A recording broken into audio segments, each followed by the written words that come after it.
Hello friends, welcome to real life story. और आज की स्टोरी है सासू माँ बनी बहू के गले की फांस। बहुत अच्छी स्टोरी है, पूरी सुनिएगा और अपने सजेशंस कमेंट सेक्शन में ज़रूर दीजिएगा। कमला जी के इकलौते बेटे रोहित ने अपनी पसंद की लड़की निशा से शादी कर ली थी।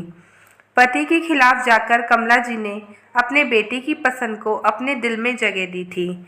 शादी की शुरुआती दिनों में दोनों सास बहू में बहुत प्यार था।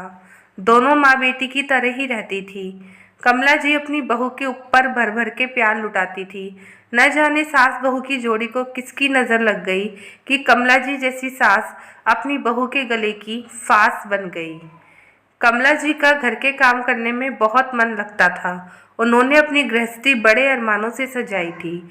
घर की सजावट और रखरखाव से उनकी सुघड़ता झलकती थी। उनकी बताई जगह पर रात के अंधेरे में भी सामान ढूंढा जा सकता था।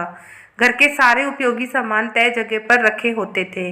उनके घर का कोना कोना शीशे की तरह चमकता था। बहू आ जाने के बाद भी घर की साफ सफाई कमला जी ही करती थी और घर के सारे कामों में बहू की मदद भी करवाती थी। शादी के कुछ दिनों बाद ही निशा एक बेटी की माँ बन गई थी और घर में बच्चे के आने से और काम बढ़ गया था। निशा की देखभाल से लेके बच्चे की मालिश करना, समय समय पर उसे दूध देना और घर का सारा काम करके कमला जी थक जाती थी। निशा तो अच्छे से बच्चे की देखभाल भी नहीं कर पा रही थी। जिम्मेदारियों के बोझ तले दबी कमला जी अपना ध्यान रखने में लापरवाही बरतने लगी, जिससे उनका स्वास्थ्य गिरने लगा और वे बीमार रहने लगी। अब साफ सफाई और घर के सारे काम निशा के कंधों पर आ गए, जिससे आराम मतलबी निशा बौखला जाती और अपनी बौखलाहट सीधी सादी सास पर उतार देती। हर समय वे अपनी सास को किसी न किसी बात को लेकर ताना मारती और उनके कामों में कमियां निकालती रहती थी। कुछ काम तो कमला जी उसकी मदद करने के उद्देश्य से बैठे बैठे कर देती थी, पर उसमें भी कमी निकालने से वह नहीं चूकती थी। मम्मी जी, आपने कपड़े अच्छे से नहीं समेटे। मम्मी जी, आपने तकियों के कवर उल्टे चढ़ा दिए। मम्मी जी, आपने मटर के दानों के साथ छिलके भी डाल दिए। पर कमला जी फिर भी उसे अपनी बेटी मानकर जवाब नहीं देती थी।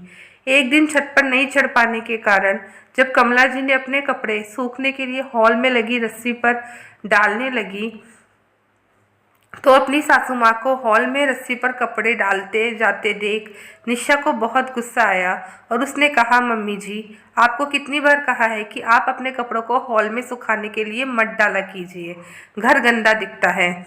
लेकिन आप है कि सुनने का नाम ही नहीं लेती हो। मेरी सहेलियाँ सही कहती है कि आप सटिया गई हो, इसलिए किसी की सही बातें आपको समझ में ही नहीं आती हैं।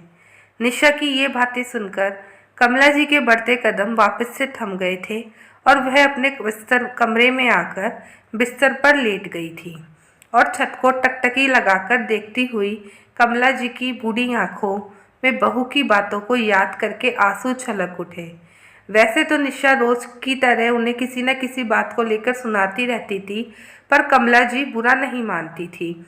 लेकिन उस दिन उन्हें बहू के मुंह से उसकी सहेलियों द्वारा अपने लिए सटिया जाना शब्द का बोलना बिल्कुल भी अच्छा नहीं लग रहा था।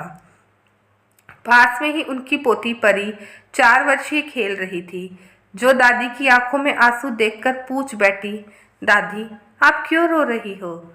नहीं परी, मैं रो नहीं रही, मेरी आंखों में कचरा चला गया है, कमला जी ने अपनी पोती को बहलाने के लिए आंसू पोंछते हुए कहा।